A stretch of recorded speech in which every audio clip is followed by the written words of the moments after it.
Halo adik-adik, jumpa lagi dengan kakak dalam pembahasan materi biologi SMA. Adik-adik, pada pembahasan kali ini kakak akan membahas tentang paru-paru adik-adik. Nanti setiap paru-paru kanan dan paru-paru kiri di sini kakak akan bagi dulu di sini supaya adik-adik mengerti. Sini berarti ada dua ya. Ada yang kanan ya. Ada yang kiri. Oke. Nah, seperti yang kita ketahui adik-adik, bronkus ya itu nanti akan bercabang menjadi bronchiolus. Jadi nanti di sini adik-adik itu beda ya. Untuk sebelah kanan, paru-paru sebelah kanan adik-adik itu memiliki 3 bronchiolus. Jadi di sini ada 3 bronchiolus.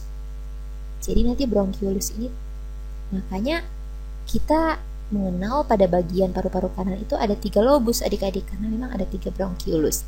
Selanjutnya di bagian kiri adik-adik di sini hanya memiliki 2 bronchiolus.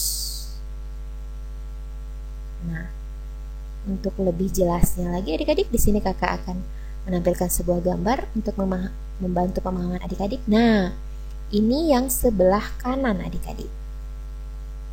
Jadi di sini kanan ya. Yang ini kiri. Nah, di sini adik-adik dapat lihat, di sini ada 3 lobus. Ya, ini 1, 2, 3. Sedangkan di sini ini yang 1, ini yang 2 untuk yang kiri. Jadi di sini ada 3 bronchiolus. Nah, nanti adik-adik di sini bronchiolus di sini ya. Nanti akan mengalami percabangan. Nah, seperti ini bronchiolus akan mengalami percabangan, akan membentuk yang namanya alveolus adik-adik seperti ini ya. Nah, nanti alveolus ini adik-adik adalah tempat pertukaran oksigen dan karbon dioksida. Sebelumnya adik-adik perlu ketahui ya, karena pada yang kanan ini terdapat 3 lobus adik-adik itu memiliki berat itu sekitar kurang lebih 620 gram. Itu yang kanan.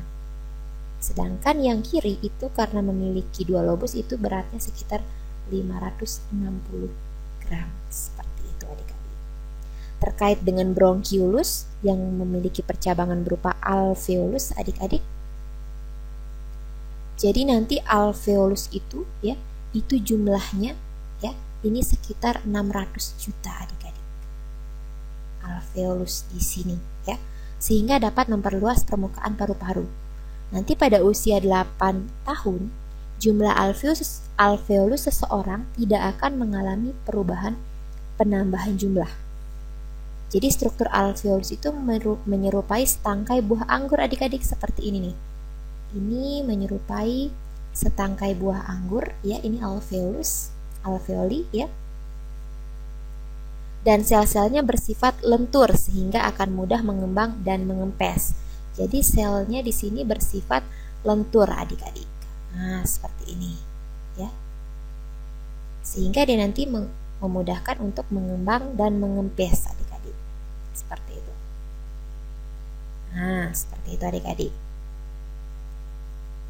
Mengembang dan mengempesnya sel alveolus ini ya, itu untuk menarik dan menghembuskan nafas.